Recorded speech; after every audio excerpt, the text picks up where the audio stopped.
On today's episode of Chronicles of a Nigerian Woman, I'm going to be reading Wisdom's story. Take a listen. My story is long, but it is important to share it and get it off my chest, and perhaps somebody will learn a lesson or two from it. I grew up in lack and poverty. I am the second of 5 children and the first of 2 girls. Our father was absent. Well, not that he wasn't there physically, but he did nothing for us. He worked as a delivery driver in a logistics company, and he spent all his money betting. It was called Lotto at that time, and every penny he earned, he spent there. We all knew because he boasted openly at home about how he would win big one day and change our lives forever. The day never came. Rather, he ruined my mother's foodstuff business by continuously stealing her money to feed his habits. Eventually, between trying to fend for the family's need and struggling to keep our heads above water, she had nothing left.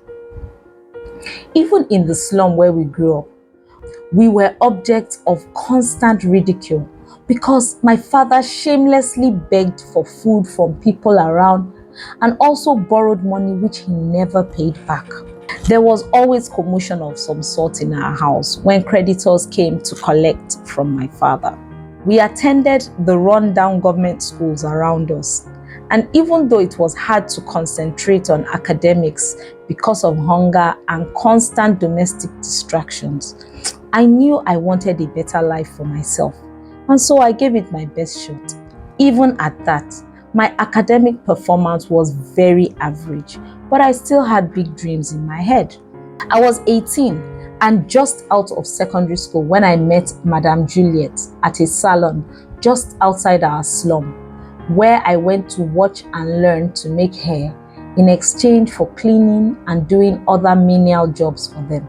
Madame Juliet was easily the salon's biggest client, and when she came, everyone scampered around trying to please her. She came every other weekend with her 2 teenage daughters.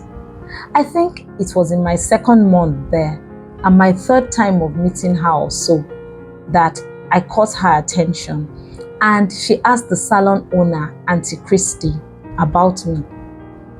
I was introduced to her, and she told me that she wanted someone who would be like a daughter to live with her and help her at home. I felt so excited and awed that she chose me for the role. I imagined being like one of the daughters she came with, and I saw the possibility of fulfilling my dreams.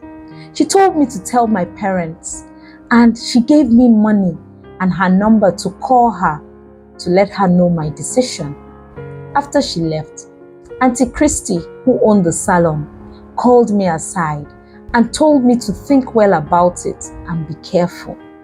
I felt like she was trying to tell me something, but I was so overwhelmed by the possibility of getting out of my present state that I felt anything was better than where I was. I did not ask my mother, I just told her. To be honest, it was clear that my mother had grown weary from years of suffering, and she left us to fend for ourselves. I didn't need her permission. I was free to do as I deemed fit. I called Madame Juliet 2 days after we spoke, and she sent her driver to pick me at the salon the very next day. Life, as I knew it, was about to change forever. When I got to their home, a large house with a huge compound, a garden, and several cars, it looked like a palace to me.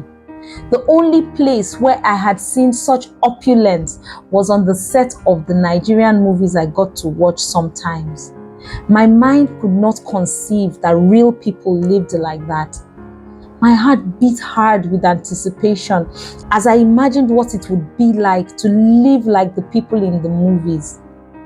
Those were my thoughts as I was ushered into the kitchen through the back door of the house. I imagined myself as the daughter of a rich family. That is what I had been promised, and I could not wait to shed the ugly identity my birth family had given me. My identity indeed changed from that day, but not like I had hoped. When Madame Juliet came to meet me, she was not the same pleasant woman I had met at the salon. Her attitude was cold and standoffish. She showed me a room adjoined to the kitchen where I could put my bag.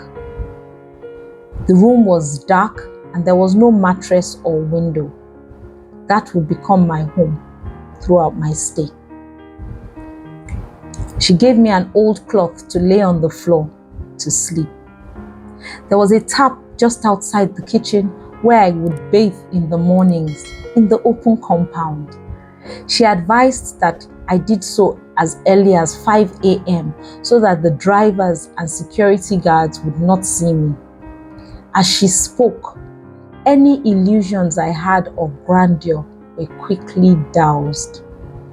She handed me 3 blue and white checkered uniforms that would become my only apparel for the rest of my stay.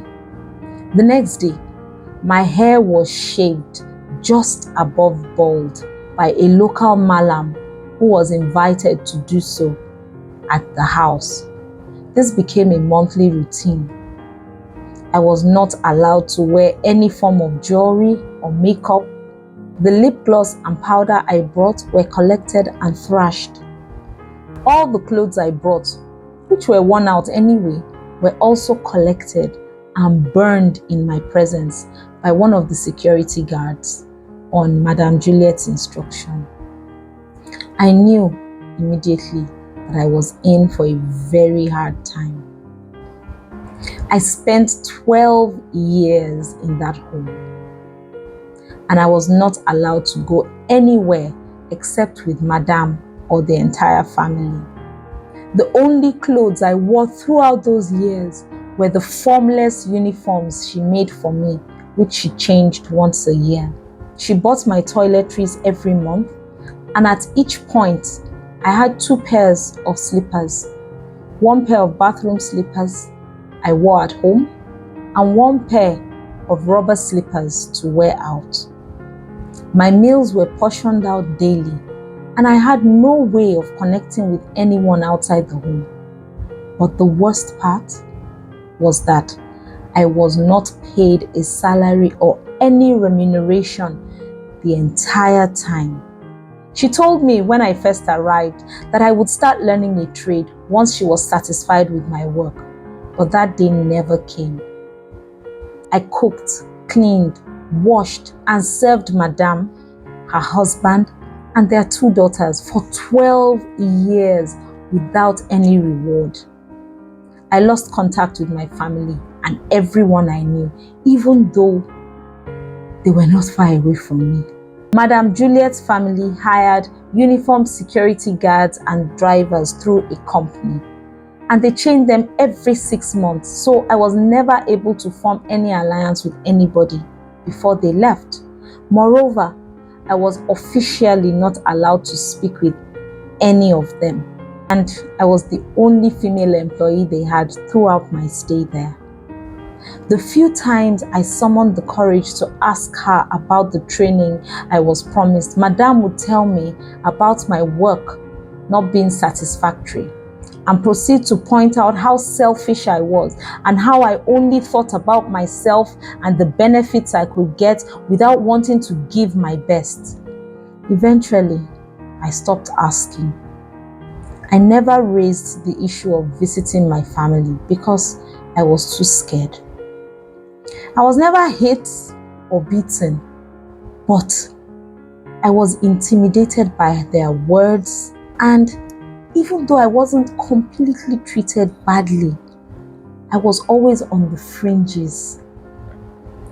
And so the years rolled by, and I counted 12 Christmases. After the 12th one, something broke in me, and I made up my mind that I would not stay another one. I did not know what to do or how to go about it, but I was determined to get away that year. And it was as though angels were listening to me, because an opportunity suddenly came about 3 months into the new year when Madame asked me to clean their bedroom. In 12 years, she had never left me alone in her room, not once. She was a full-time housewife, and so she was mostly at home. For some reason, that day, she left her room unlocked and asked me to clean it while she went to the supermarket. Even then, I did not have any plan until I opened the wardrobe to put away some clothes. I saw a big bag sitting at the bottom of the cupboard, and I felt drawn to open it. It was filled with money. I had never seen so much money in my life.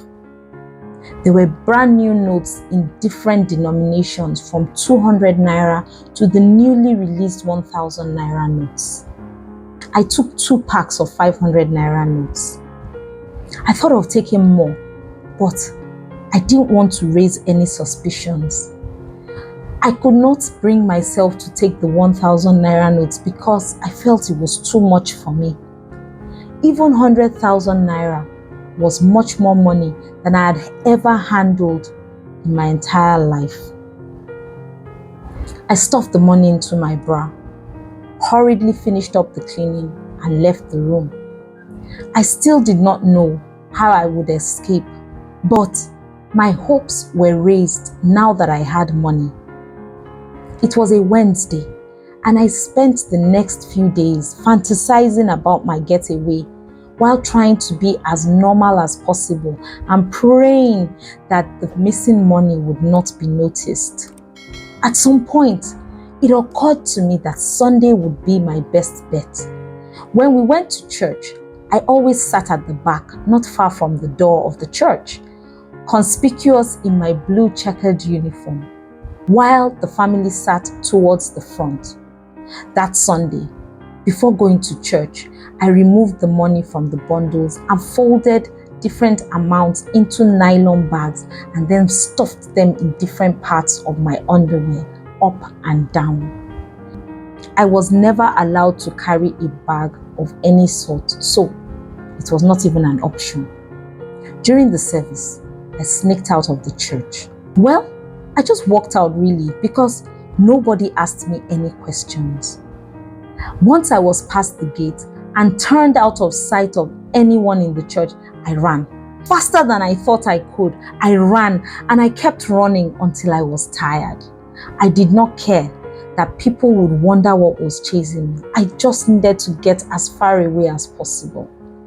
I found my way back to Auntie Christie's salon, but the place had changed drastically. I asked, but nobody seemed to know her. From there, I went back to our slum, hoping fervently that my family would still be there. It was my younger sister I first saw. She was so grown, but I recognized her and I called her name. She looked at me strangely. She did not know it was me, especially because of my shaved head. I mentioned my name and she looked incredulously before she burst into tears. She ran to call my mom, and when I saw her, I started crying. My mom looked old and haggard from obvious years of suffering. She could not stop hugging me and crying. They had given up on ever seeing me again. They told me that my father had passed on 3 years earlier. He lost his job and he fell sick not long after, and with no money to treat him, he eventually died. My mother sold roasted yam in front of the house. Nothing had really changed, but I was determined to make a difference. From what I had, I gave my mother a little money. I bought myself some clothes and a cheap wig because not having hair had dealt a major blow on my self-esteem. I was too scared to look for another job, so I decided that I would use the skills I had to build a business. I bought a few utensils and started cooking food that I carried to commercial areas, and the business soon grew so much that I asked my mother and sister to help me. In less than 1 year, we were able to move out of that house to a slightly better area, and we rented a shop where we started a local restaurant. It's been 7 years since I left Madame Juliet's house. Sometimes I get curious to know what happened when she found out I was gone. But of course, I have never explored my curiosity.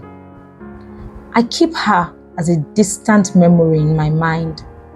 I may have lost many years of my life, but being there taught me to have hope.